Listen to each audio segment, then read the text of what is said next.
From the great halls of their house, there are assembled three who hope to one day be the world's greatest driving heroes.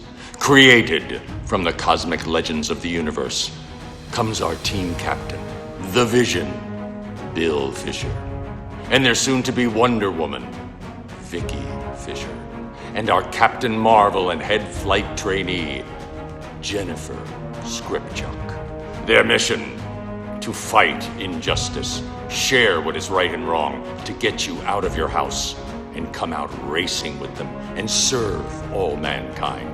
They are the Garage Heroes in Training Team. Welcome to the Garage Heroes in Training Podcast. I'm going to be one of the hosts for this episode. My name is Bill. Who else is hosting? I'm Vicky. Hey, I'm Alan. You are, because nobody else would be. No. So we were contacted on the social medias, and there was positive feedback on our last podcast where we did an update on what we were up to in the garage and stuff. So at least some people want to know what we're up to. So I figured, hey, give the people what they want. Exactly. So we've had a couple work weekends back to back, and squoze, which, I got into an argument with somebody that was the past tense of squeeze, which it's not, but whatever. Squoze in some work and decided we'd cover it and go through some notable stuff and see how we're progressing as our in training continues. So we had some friends up for a cage party right after the holidays. Even Alan came. It's a big deal when Alan shows up unannounced. Heck yeah. It was a good time. It was a good time. Oh yeah. So who wants to go into the cage party? Well, we had our friends bring us a 93 Honda Civic. I said they brought us and that they showed up at the hangar. On the trailer, they didn't want to show off all their horsepower, so they pushed it right in for us so we wouldn't be too scared of the horsepower. Mm-hmm. And we put a 6-point cage in. And that's not a person from the South that likes cooking and stuff. This is a 6-point. We did a main hoop. We did 2 down bars and some door bars and some back stays. And we did some mounting plates. Cross. My fun. Yeah, there's always the harness bar and then the crossbar and the main hoop. That's, Yep. But so then we've got to put the 6 mounting points. So my job predominantly was to just make some really funky little pieces of metal for the back so that we could hit shock towers. Yeah, you milked that for an entire day. Yeah, I did all day, just all day. It was, what can I say? It was, I used quite a bit of different tools though. I was banging on it with a hammer, that. Oh yeah. And consistently. Stuff. So yes. Consistently. Yes.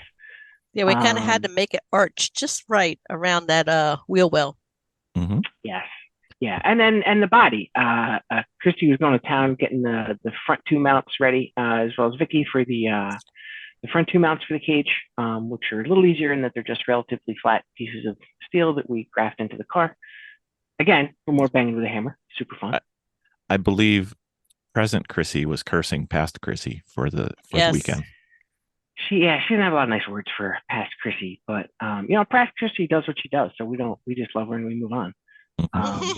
But some of the specs were we did was it 1.5 DOM tubing? Yep. And then we used our power bender with, I think Chris was using 2 fingers once in a while, or just 1 finger. I'm not sure. Well, he doesn't like to show off all that much. Yeah. It's so much easier than the Roman rowing of large ships that we've done in the past. And the added bonus is that the door can stay closed the entire time. You don't have to be parked next to a large Chevy Suburban, which the tailgate is not the tailgate. The tow hitch is used to hold one half of the bender, and the other half is held together by 2 people, being Alan and I, or just Chrissy by herself, because she is a beast, and bending bars. And I think it's a little more consistent in terms of the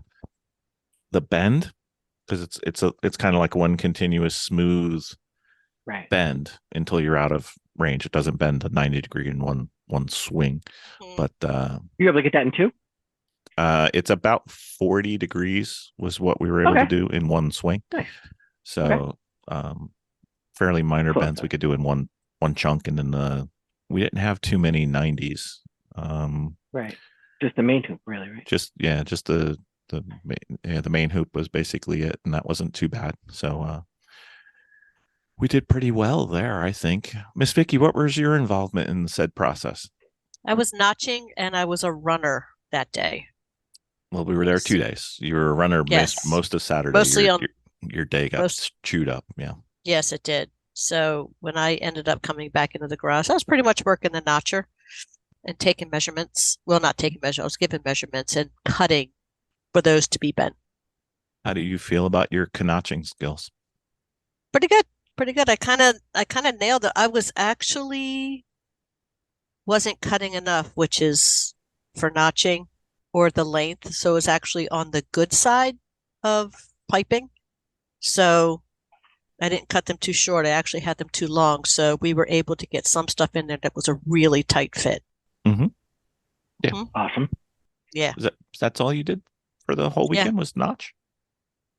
I was cutting pipe and notching, sweeping. I was doing a lot of sweeping in between, cleaning up. And I was trying to, I think I banged on the inside of the car to make room for the upper bar around the head.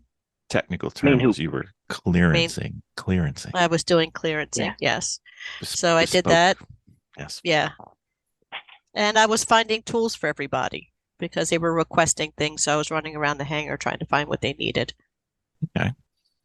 And Mr. Danvers, you were an implement of destruction on some flat pieces of steel that you made into. Yeah, I really milked it. They gave me two little pieces, 24 square inches if you pay attention to the numbers. And it could be like a 4x6 or I don't really know. I just took two of those little pieces and I just milked it all day and I broke it into three pieces per side all day. Mm-hmm. But I started with cardboard, as anyone does. I didn't even eat the pizza first because I'm not like that. CAD design. Yeah, CAD design. Yeah. So I just kind of half crafted them out of paper and then laid it out on the steel. And wouldn't you know it, I had to break out the plasma cutter because I had no other way to cut it. There's nothing else I could do. Never Never another option. So we did some plasma cutting. I got a little flack from one of my coworkers because she said I didn't really, cut them that tight. She thought I was like CNC dude down the road or something with that thing. And I'm like, nah, man, I just clamp a piece of metal down and try to cut a straight line. And that's my gig. I'm pretty good at cutting straight lines. I did get a little better at the next rendition after the cage party. Which was not required work, but whatever. But it was. It was on the list.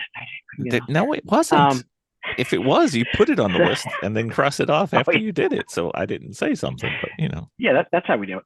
But no, so we're able to get the main piece and then two little side pieces that kind of fit in. I ended up making them too big. I pulled my hair out 3 different times, but then the final grind I think came down pretty good where they were close enough where you could just put them really in there. I just spent Saturday there, so I only did half a cage party. So I didn't actually see them get put in, but I know Chris at the end was like, yeah, I know I'll be thanking you when I just have to weld these in. That's not too terrible. So we're hoping that was the story at the other side, but hey, it was the story. So. They went in. Okay, cool. They went in very well. I think the only down part was Chrissy with the seam sealer. Yeah, that's not your Oh, yeah, that was its own beast. Seam sealer mirror we had to clear off. I don't know. Yeah, I didn't see that happen.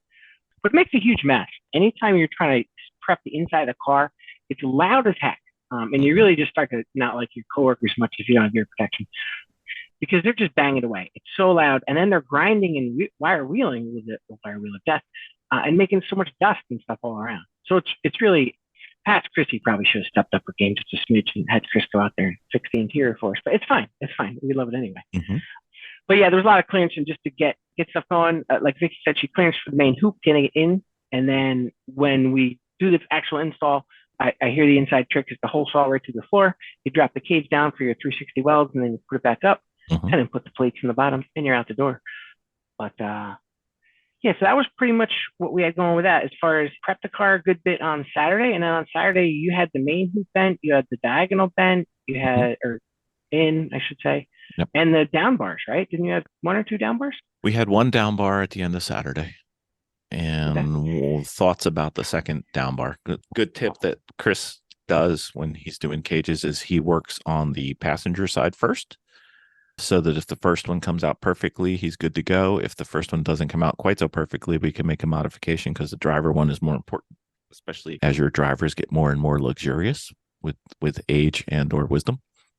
or in just trophies. But yeah, either way. or just lunch, whatever. And so that worked pretty well. I think by the time we were done Sunday, the cage was in the car except for the back bars, and everything was in and tack welded or more.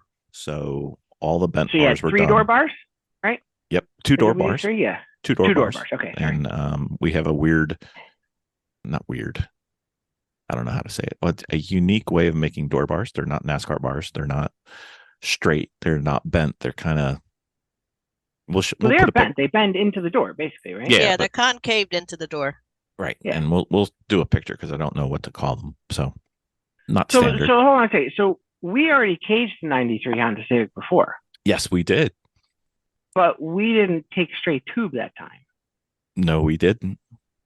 Gotcha. We got a And- pre-bent cage and we just did our own custom doors. Yeah. And it was pretty okay, right? Not Yeah. terrible. I like it. Yeah, we got a full cage done in 3 days hmm when we did it with With that pre-bent one, cage yeah. from Roll Cage Components. Highly recommended.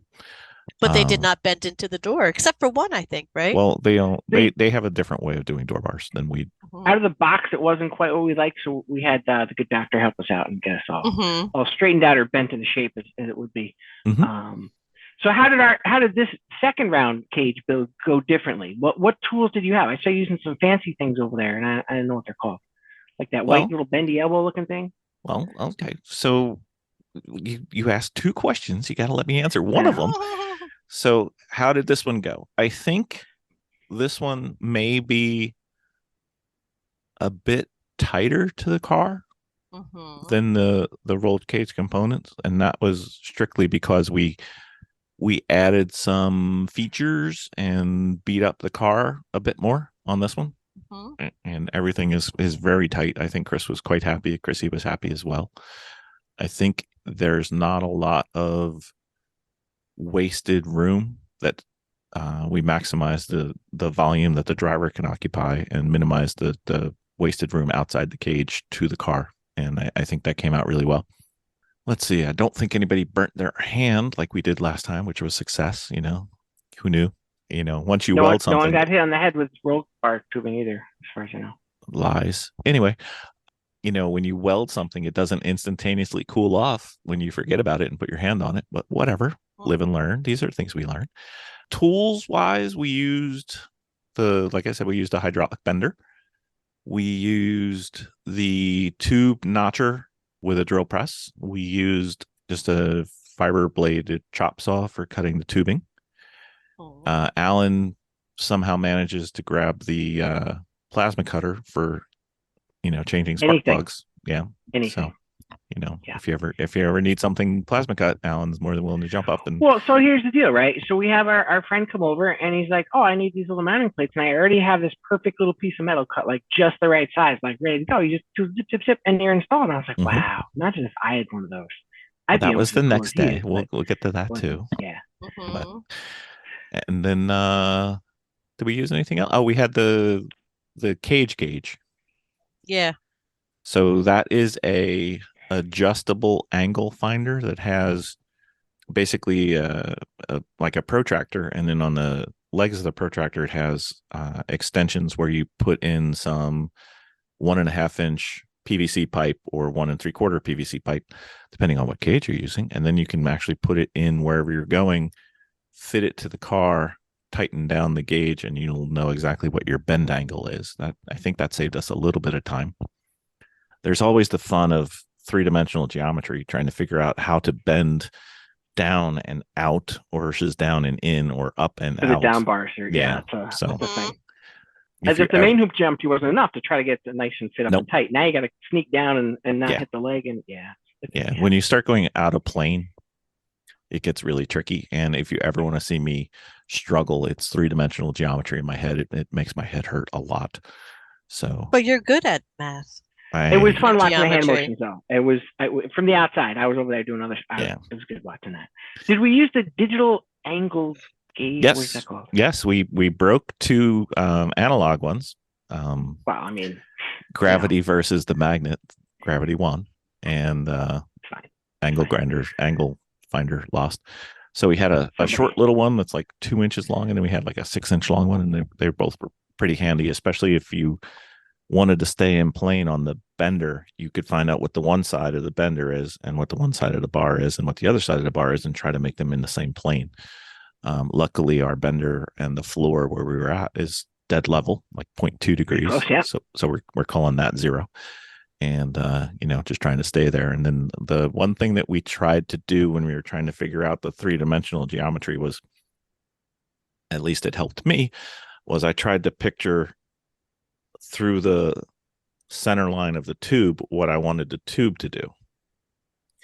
And then I tried to figure that out, because no matter what you do, whenever you put it on the bender, it's always upside down and backwards from that. So then you got to kind of twist your head and figure it out. And, and it's art.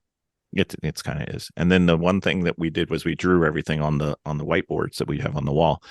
And awesome. Highly recommend, when you do one and you're doing this 3-dimensional bend, if you angle the leg up, write that on your drawing, because if you get it wrong, you don't do 2 of them. We've done that in the past.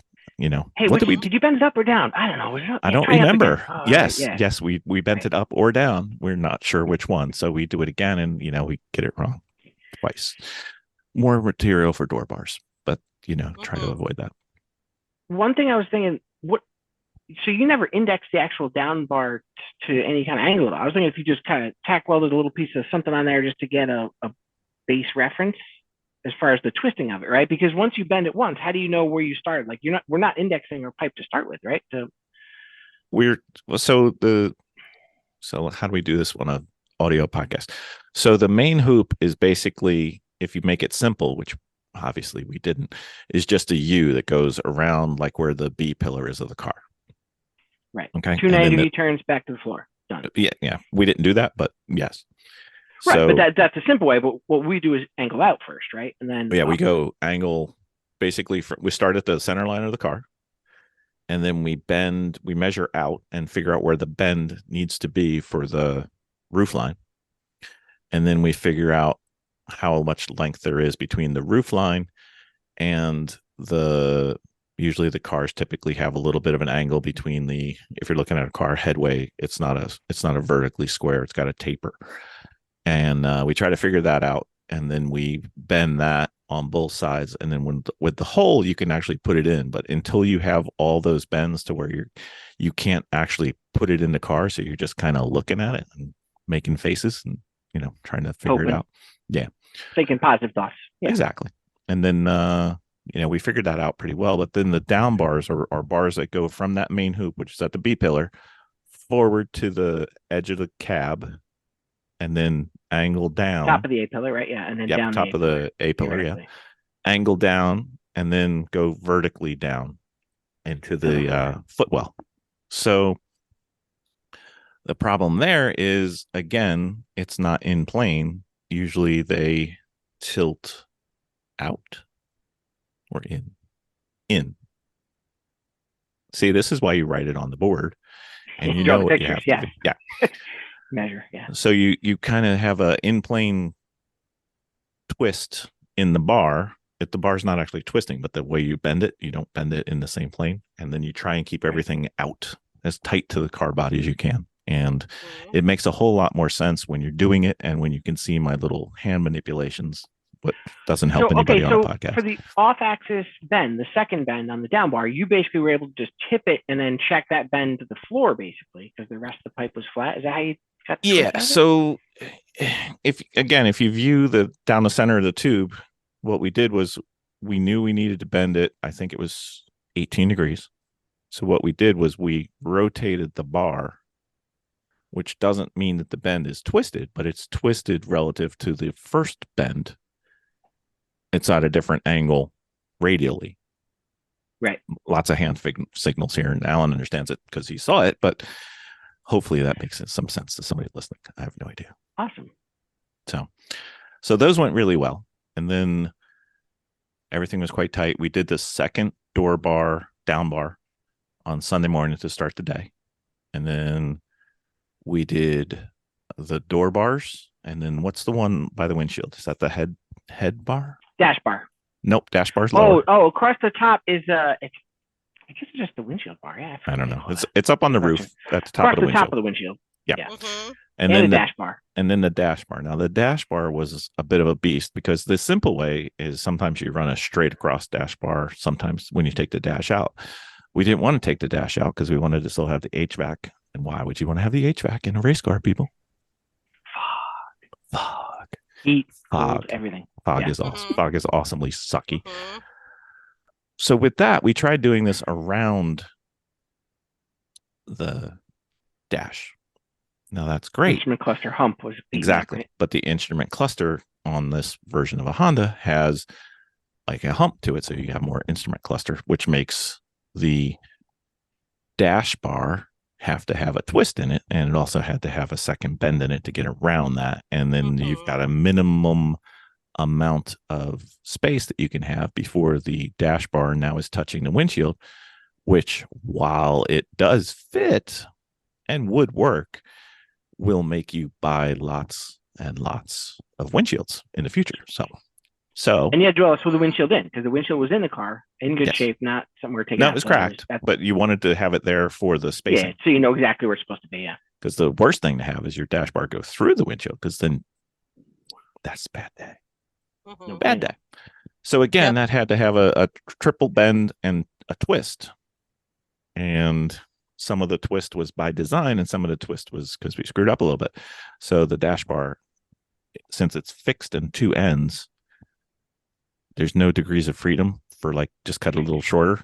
Yeah. No. Yeah. So that took a few hours, and I think it turned out okay. It's tack welded in, and I think Chris was happy with it. And so altogether, I think this took, how many bars were left over? One full one? Yeah. Okay. So one or two. Oh, as far as the feet, yeah. Because we brought over 80 feet, I thought. Yeah, we brought over 80 Right. feet, and we used 60, which isn't so bad. Okay. No. The guys whole did car. good. Yeah, because we had spare bars that they took home to do the down bars in the back. Right. Whatever they're called. They're straights. And there weren't any mistakes either, right? We didn't have any second down bars or any of that. Really? No, we didn't have a second down bar. We had a couple little ones that we screwed up on, but they weren't major. I mean, we ended up just using them for door bars. Yeah, you bend it right. Yeah. So one door thing bars for the end. We'll have some leftovers. One thing that we did use for this cage that we didn't do in the other one, because there was no dash in the old 93 that we did, which is as opposed to this new 93, because whatever, was we cut out where the down bars go through the dash with one of those oscillating cutters. Yeah. Yes. And that worked really well for getting most of it out. Some of it was a little more structural, so we got the Sawzall, but the oscillating cutter may be the way to go in most cases, at least to get the accuracy and the clean cut that you want, to make it almost look like this is something that somebody tried to do on purpose, as opposed to how we usually end up having our projects look at the end. And side note on those oscillating cutters, you can get all the blades you want. I was just servicing a 05 Odyssey that someone used that to cut the ignition keys cylinder out. They had to cut the head of the bolt off and use one of those oscillating cutters with the metal blades. I was like, oh, okay. All right. Yeah, get right in there. But no, the oscillating cutter is awesome, because you just kind of put it and touch against it, and it just kind of eats where you want. Whereas the, a Sawzall blade or a grinder through sparks and melts plastic and this and that. It's a little more accurate. Yeah. I think it needs and all the 1993 plastic totally cooperated, right? It was all right on the team. Nothing gave us. It cooperated. It was not a reversible process, as they say. I mean, it was a full commitment. I think you should probably wear some hearing protection for those, because they get a little annoying inside the car. Yeah. Yep. So not too bad. All right. So in a nutshell, Team Vicky, Team Alan, and Deadweight Bill,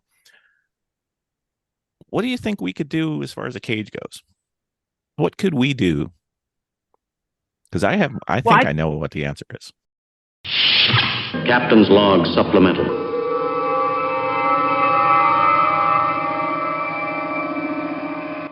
So, Bill, guess what? What? We did the Sentinel. We did the Sentinel. We did. How did you like it? You know what? We were talking about the Sentinel. We have. It was great. We understood watching how the Sentinel works, but we finally got it into our car, and I got to tell you, that was really awesome. I was able to see every one of my mistakes We have hours of them. We have hours of my mistakes, Right. but we have hours of good stuff too, which is awesome. It actually showed us the speed. Did it show us where we were on track? We were streaming it We were streaming it live. we're boring billions of people across the world. But it was pretty incredible. Plus, on it, you're able to put your insignia, your logos Yep. on your app also, and the clarity was amazing. It was really easy to put in, easier Easy. than I thought it was. I know you kept making a big deal out of it. I'm like, it's really not that hard. Actually, Until we focused on it, it wasn't too bad. And then we got some help. No. It was pretty easy. Yeah, it was. It was pretty good. You know what? I like the stream because some of the tracks we go to don't have great cell phone coverage, but it's got a USB stick backup. So I just uploaded the high quality video without the cellular interruption. So if you watched us earlier and said, wow, they got from there to there really quickly, you can watch the real video and see that no, we didn't. It's just a cell phone went out. But yeah. So the learning curve for me, obviously, I'm slightly techno Amish. Slightly. When it comes to the wiring and stuff like that, but we get it in and I love it. We were able to sit there right at the track and watch what we were doing in the car. And that was amazing. Which was good because if you have a problem with your radio, you can tell, if something is going on that you need to know about. Like a couple times we've had cars come in and we didn't know they were broken. I know it's hard to imagine one of our cars being broken, but whatever. But you can watch the video, and even with the cell phone coverage we had at that particular event, it was like a 30-second delay. So it wasn't bad. And you can compare multiple drivers because you have each of the stints are broken up. So we got to work on not only our driving, but if we wanted to, we could work on our pit stops and see exactly what we do. And there's some things that we need to talk about as a team. And it was pretty good. Like I said, it takes me, once we got the wiring hooked up for the power, I probably could go from an empty shell to a full up setup running Sentinel. I could probably do that in like 20 minutes. So you could literally install it in a car before a race. It's kind of fun. Yeah. And we got to see the driver and the front windshield. And if we want to, we can have three. We can see backwards. Or one of the guys we were going to work with at the upcoming event, he said, could you put a camera on the driver's eyes so we could see what they're looking at? I said, why, yes, I can. Haven't done it yet, but I'll figure it out. I've got time. Well, I love it. All right. Very well. That sounds like I can buy another one then. Woo! What do you think we could do as far as a cage goes? I think we're really close. I think you and Chris really were designing and building the cage as far as bending the metal to make the main hoop, the diagonals, all the legs, everything. Yep. Chrissy on Sunday did that as well. Right. But that's not saying that you guys did everything. It's just, I spent all day just making the two backstays, right? Where they you milked an entire day out of that. Yeah. All day. Lots of radiuses and curves and stuff. It was fun. There is no doubt. So, but it's one of those things where there's so much other prep to do. Like even, Chrissy had to get the body seam sealer off, right? And then you have to get the metal kind of flat, and then you have to, and hold this harness out of the way while you're doing it, and then pre-drill the holes. Don't forget, disconnect the battery when welding on a car. That's right. Yes. Bad day. Don't forget to have your fire extinguisher handy, and then maybe a half a bucket of water with a wet towel or two. So you can cool something off, because sometimes an excellent Christmas gift would be a fire extinguisher or a fire blanket. Yeah, absolutely. So I think we know how to prep the car. Like, we know how to get the seam sealer out. We know how to rip an interior out. We know how to hit car with hammer to make room for cage. I think we're good. I think we're good with the bending. And God knows it may take Alan 7 days to do it. We're good with the panels that go underneath for the feet. I think our gap is really the math. No, the math is good. I think our gap is really trustworthy welds. Yeah. The welding part, but then the other side of it is the design, right? So we kind of fell into the fact that, all right, we just did a Honda Civic. We did a second Honda Civic. We didn't have to look into, hey, where should the cage go? Well, in the Civic, you kind of just stuff it in the back of the floor as far back as you can go, kind of like. Well, it's got an angle, so you know where it's going to hit. No, but I'm saying like we didn't, we had Chris there telling us, hey, this has to lay in here, Mm-hmm. You know what I'm saying? So, hey, draw this little spot. This is where it goes. Make sure your main hoop hits there. Mm-hmm. On the next vehicle we do, we just need to know that, hey, this is about where you want it to go, and get the guidance on that. Yeah, as far as the welding, we don't do enough welding ourselves to do it, but we have some spare tubing laying around the shop now. Mm-hmm. So we could play around with that and just have some fun with that. We also have a semi-professional transferring to professional welder on our team. We do know a local welder. Yes, that definitely could help us out. Mm-hmm. So it's always a good story. So I think we're close. And we have an awesome shop, right? You've set us up with such a kicking shop. As much as I try to complain about this or that, man, we're running to do all this stuff. And to your point, you're like, oh, Alan's always messing with this. I'm like, well, yeah, because I want to get better with that plasma cutter, because this time I did a much better job, and I made some nice, like 4.25-inch plates, like, I don't know, 2 or 3 feet long, whatever they are. But it just helps us. If I stop picking on you, Alan, if I stop picking on you, you're gonna know that I don't like you anymore. So I have to keep my level here as part of the game. I understand. It's fine. I'm with you. So I think cage wise, I think we're really close. With phone consultation, right, and welding assistance, I think we could do it. Absolutely. And since Vicky's not listening to me anymore, I can say which car we could do it on. Exactly. Thinking the Mini. Okay, I love it. Because it's kind of square. Because then we just figure out where they need to go, where the main hoop has to hit, and that kind of thing, right? That's the real. And it's, hey, watch out for this, watch out for that. That's the real. It's relatively square. It's not like when we did, what was that, the 300Z? Painful. That was brutal. Painful. Yeah. And even then, I think, we did a great job with that, but I don't think it was still, it's still tight confines. One other special tool that was put into play for the cage build were our little squares cut into triangles. Oh yeah, for what do you want to call those? They're chips, right? What do they call them? I forget what they call them. Yeah, Cookies, but I mean, they're gussets. Gusset. It is a gusset, yeah. But when you buy them as a little square, you cut them in diagonal, and then at the junctions where the pipes meet, the cage meets, you put that in as a brace, right? A little triangulation situation. Yep. And it's just an easy thing to add in. It gives you, it gives the cage a lot more strength. It gives the people looking at your cage like, hey, this guy kind of, wanted to do a good job. They didn't want to just, slap it together and get out the door at 5. And listen, the cage is there to try to keep that city driver alive. So Lord knows we want to keep them safe. So it's a great idea to add any extra safety you can. But no, I think we're really close. I think, with some consult, I think we have the raw material. And I like the way we did it in that we took one that was kind of just about done, and then, hey, this is modify it, make it fit.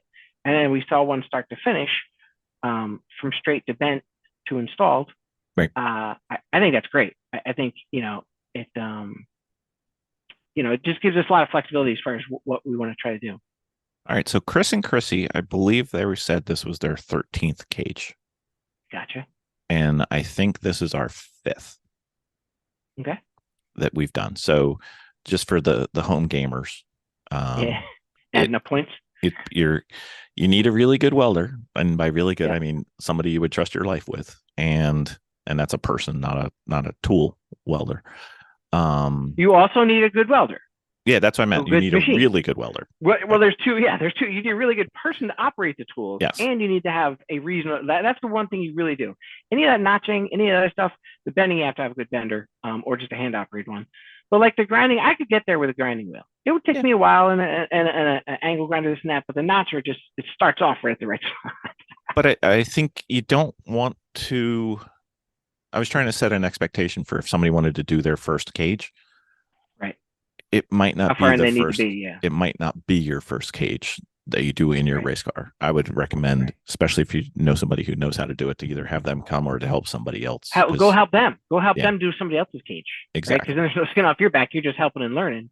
Yep. And then you kind of see what's going to happen. Oh, it's going to be really noisy in the car while they prep the car. Yeah.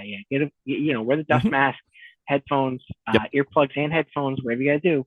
It's noisy. It is. And some of that kind of stuff, just so you've seen it. And perhaps an extra spare battery for your welding helmet might be a good thing to have in the hangar. All of your shop equipment needs to be, you gotta, it's kind of one of those, like going into the fall, going into the spring, whatever, go through your different stuff and make sure your stuff works and that kind of thing. Like when the battery runs out in the middle of a weld, it's not a good day. It gets bright real quick. Really bright. And I don't mean like smart. No bueno. Different kind of bright. So in this case, Chris was just about able to do 2 days with the cage in, right? He still has the back stays. He's got the back and final welding back bars and final welding, but everything else was done. Yeah. Okay, so it's still about a 3-day thing. That's not. That was from straight bars, like nothing cut. Right, and you guys started about 8:00 in the morning on Saturday. No, I don't think we got there that early. 11:30 maybe. Yeah. No, somewhere in between, but it was not whatever. These were not huge full days, and we right, but there's travel time, right? You got to get the car there and the trailer, which trailering is a black art.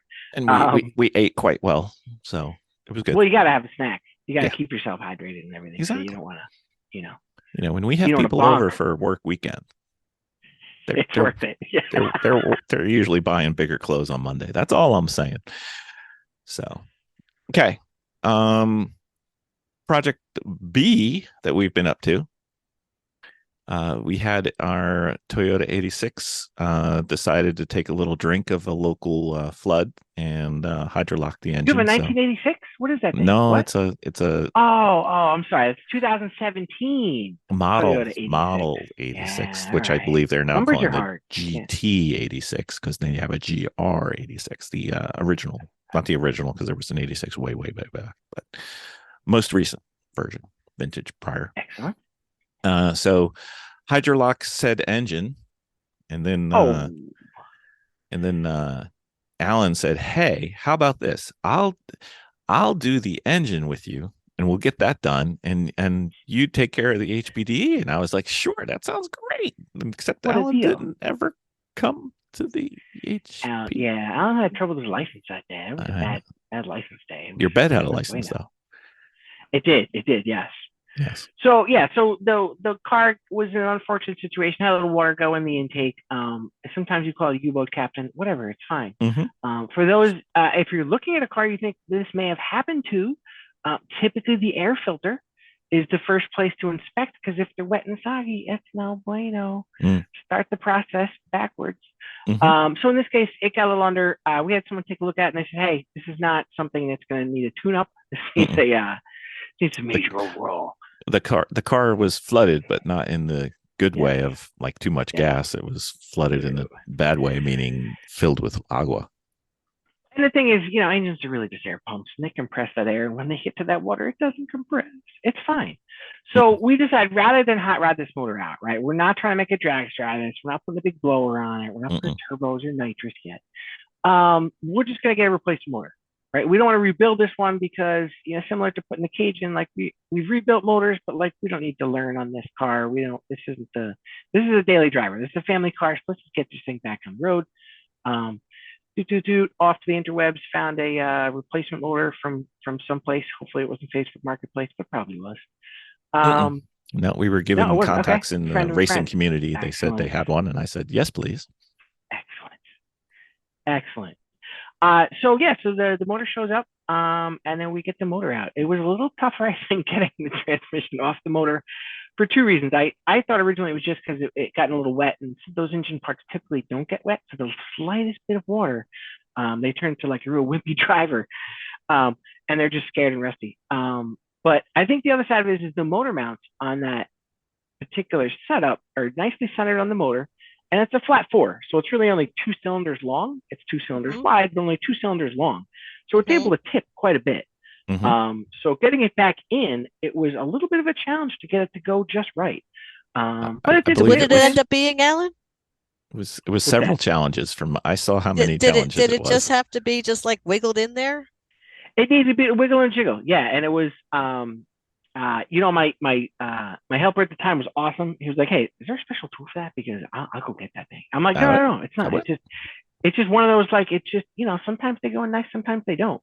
And again, I think it was just because the motor was either so centered or just not really held as far as tipping back and forth.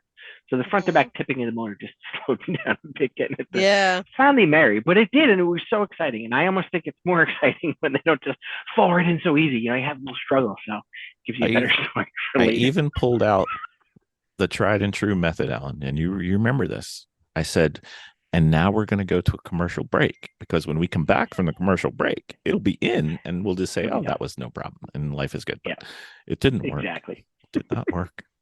But yeah, other thing, it came out without too much trouble. We had the standard, the 2-bolt spring-loaded Japanese exhaust flange.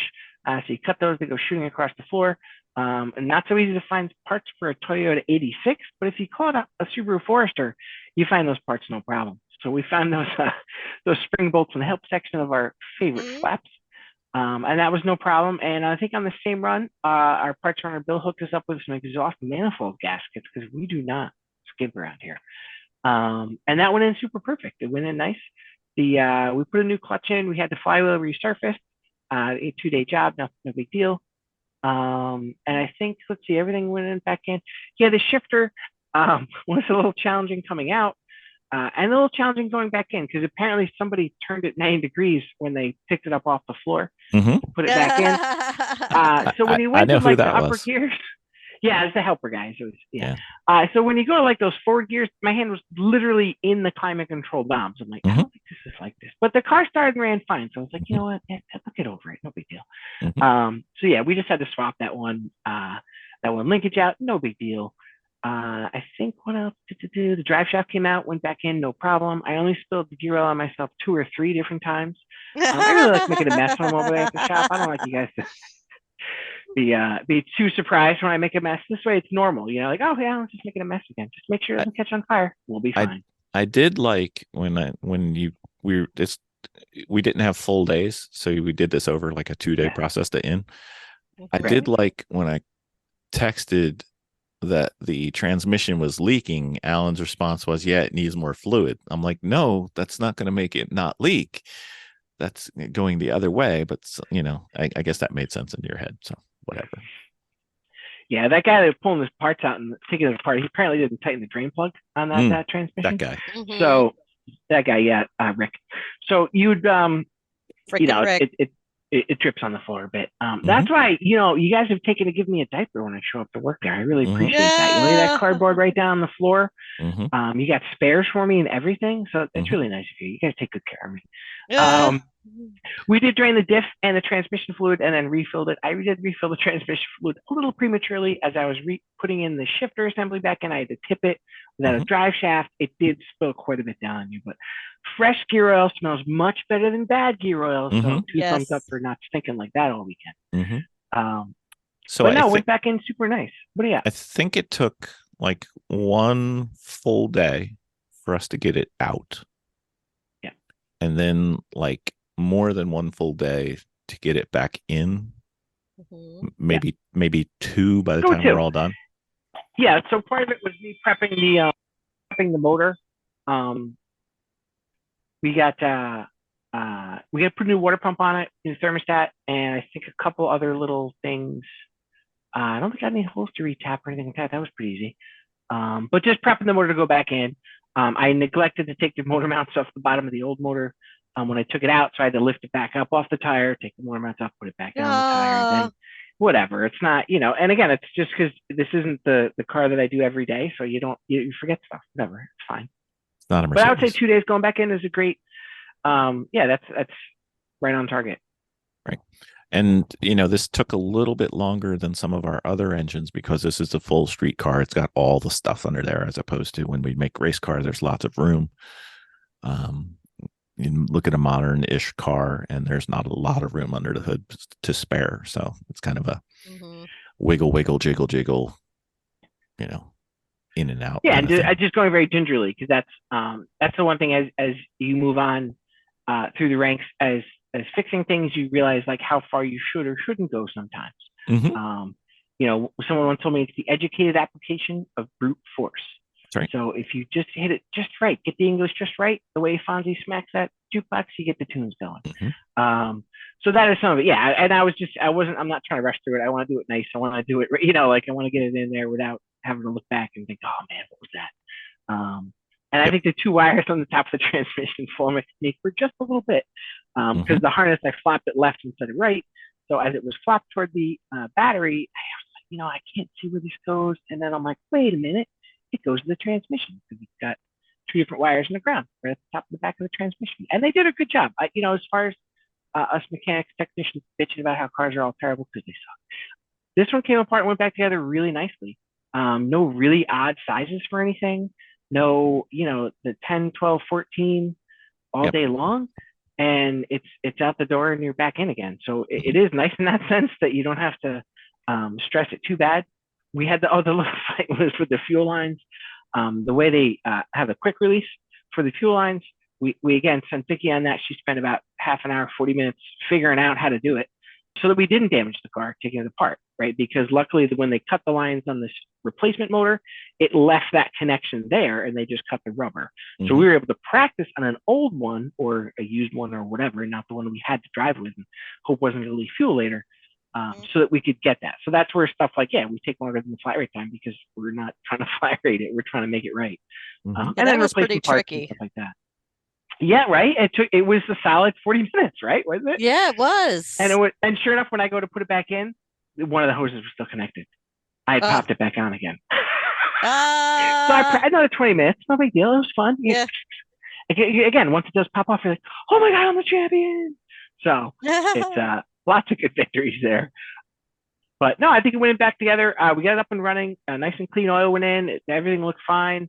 Nothing was scary on either parts going in or coming back out. Sometimes you see some terrible stuff on the way in between the scenes, but no, this one looked really good. And thankfully, the clutch slave is up on top of the engine transmission assembly.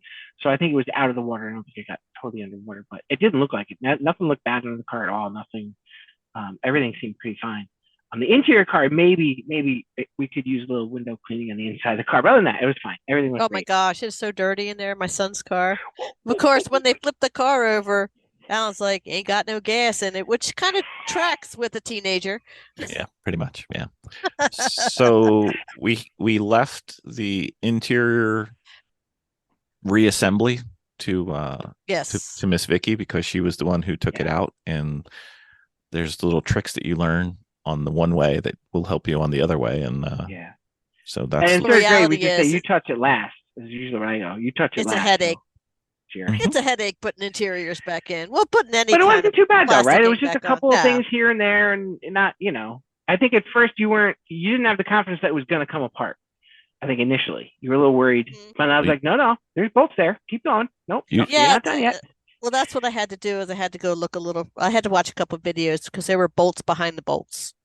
So I just wanted to start ripping it out as if it was clamped, and I'm like, no, it doesn't feel right. No, it doesn't feel right. It takes so much longer when you actually want the interior pieces to go back in, as opposed to when we're making race car and we're just like, break it, don't care, I'm never going back in. So yeah. Well, and I think the tip on this one, when or if we ever had to do it again, is like, hey, do I need to do some things inside the car? So I want the doors all the way open before I put on the lift and take the wheels off. Right. Details. So that's where that's where some of that stuff is. If you're doing the same thing over and over again, those things, you do it ahead of time. We're still able to work through it and get it done. It's just a little more challenging, a little extra bit you need to learn, but I think it went in pretty well. I think as far as motor swaps, I'm always nervous when you get a used motor or whatever. You're hoping it's the best, unless you saw manufactured brand new, and even then it's not always good. But no, I think it went in super smooth. Change out the coolant as well, because you had to come out when the motor came out. Like I said, we did the diff and the transmission fluid as well. So we've done all the fluids in the car. We didn't do the hydraulic fluids, right? We didn't do the clutch and brake yet, but I think we are looking forward to getting some sort of pressure setup so we can pressure bleed some of these. Mm-hmm. And I think we have a universal setup, so we may have to just strap that sucker on there with the chain around the bottom of the master and see what damage we can do, because I think that's our next fun. Because sometimes the special tools we get along the way really make it a lot easier. Certain things can. One thing with coolant systems, if you have the vacuum where it pulls into vacuum so that you can get the coolant in that way, it can make life a little easier. Mm-hmm. But no, I think it went pretty good. I think the one difference for this one, and I talked about it tipping and it being a 2x2 motor or a horizontally opposed, a flat motor, whatever it is. That was slightly different. Yeah, that's slightly different than the typical, right? We've done straight fours for most of the other cars. The Mustangs are straight four. The Hondas are straight fours. K-Swaps straight fours. BMWs are straight six. I mean, same. There really wasn't that much that was that much different. as far as the procedures and that kind of thing. It was very, in my view, very Japanese of the car, just in the way that it's built and that kind of thing, just the way they put stuff together. What about which the means connectors? it's super simple and easy. And the electrical connectors, nothing was crazy. Oh, there's the main harnesses we took off. Yeah, very simple, very Japanese. Right. Okay. So I had 2 different power wires, B plus, going to the battery positive, bolted into some sort of fuse attachment. Again, it's a very typical Japanese mounting setup, which is very easy, not terrible. I would say one thing that we did on this one that we haven't done before is, and I think we learned our lesson a couple times, and hopefully we've learned it forever. We Ziploc bagged and labeled everything. Bag 'em, tag 'em. Yes, extensively. That's right. So, we knew what these 2 bolts were or which car they came out of, and didn't have a bucket. Nope. Makes things Bucket's hard. a kiss of death. Yeah. The it's bucket fine of death. if you're taking it apart as a race car and you're never putting them back in. The bucket's great. No problem. Yeah. But if you plan on putting a car back to OEM. Yeah, and some of those are the Ziploc bags. You write something on that. I'm a huge fan of the painter's tape. You make a loop on something, you label it, whatever. Mm-hmm. And then the other thing is just put the stuff back where you found it. Leave those 3 bolts in the body if it's not going to get in your hand, in the way of your hand each time going back. Practice. Leave it back in. Leave the bolts right in the for the drive shaft, right in the rear differential. They're right there. A lot of stuff, and I try to lay stuff out as they go. Did have a nice clean cardboard area. We're able to just lay out the things, and you kind of do it as they come up. The first thing off, stuff it way in the back, and then it comes forward as you go, and then you kind of work your way back again. And pay attention when stuff comes apart. If that bolt is all buggered up, hey, go get another one. See if you can fix that. That's exactly what happened to me when I went to kick out my motor and transmission out of the Mustang. A bolt in the back of the transmission that goes straight through some metal just exploded the ear right off the transmission. So all of a sudden I was in some trouble. So that's stuff that can happen on older cars especially, and just on any car coming apart. Something can just go crooked, and all of a sudden there's boogered threads and something goes off wrong. You never know.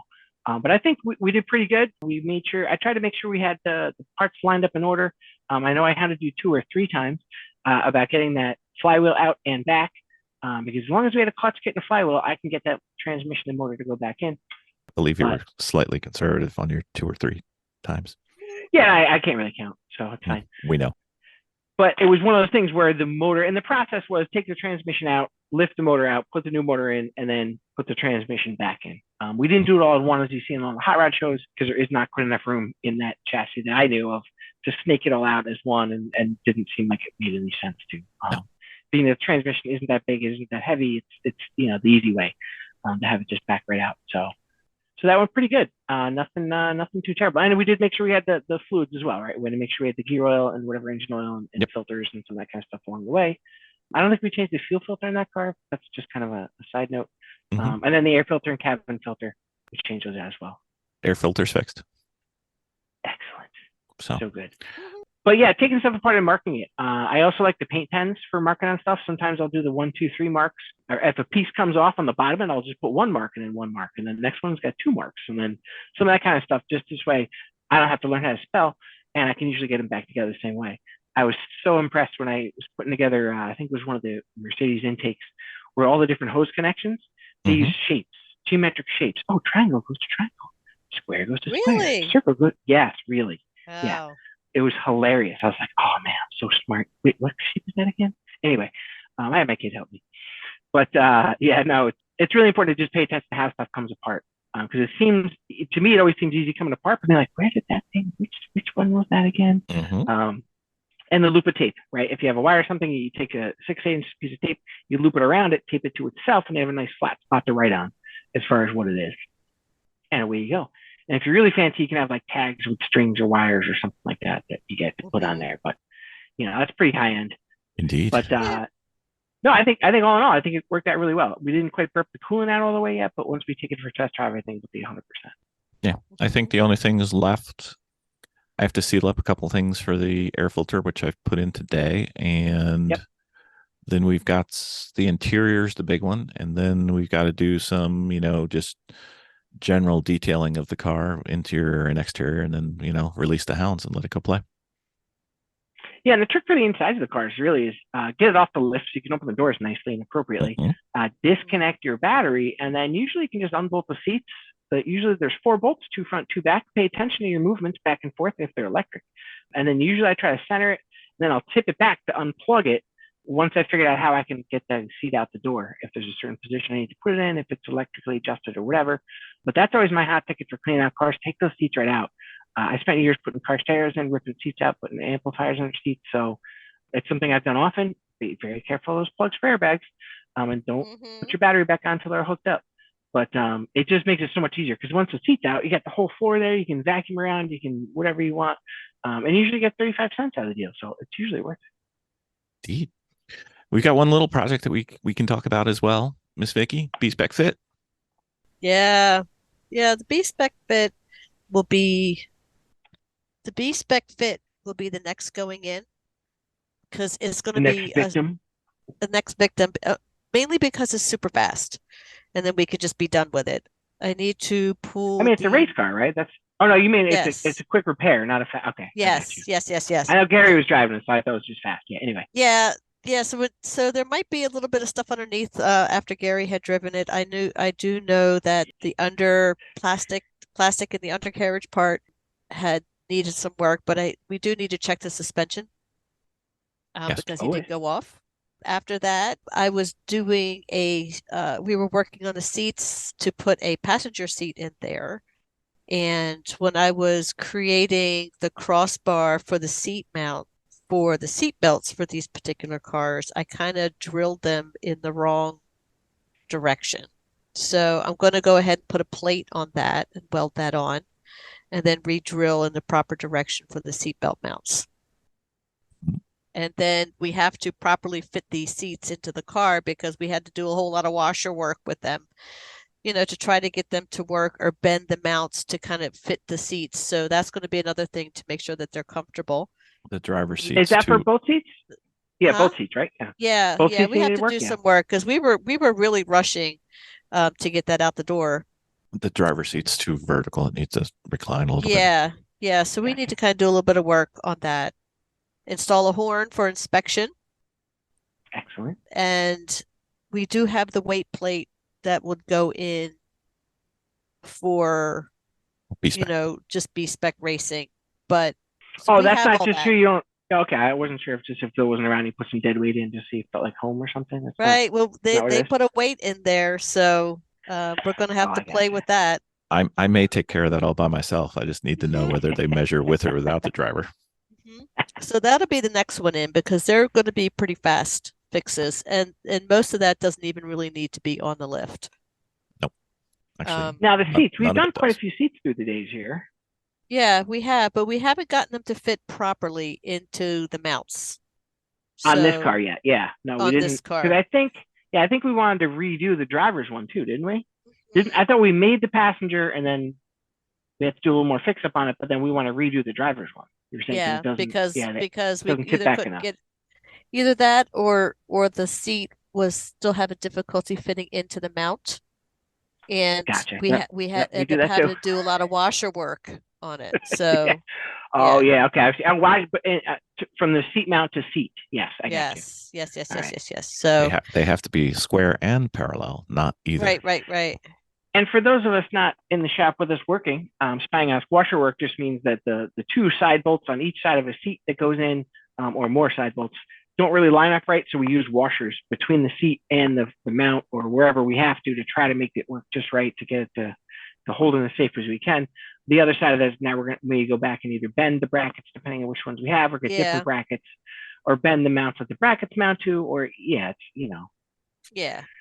It sure would be nice to have some nice 4-inch piece of 1/8-inch plate laying around the shop. Oh, luckily I have who knew? A lot in stock. Yeah.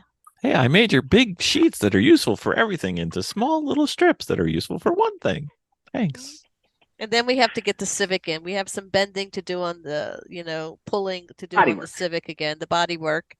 Yeah. And some maintenance. And then, of course, the much that I've been talking about on the other podcast, switching over the oil filter. Yeah. Which will be happening. Yeah. We also have to install another oil sensor in the lower part of the engine.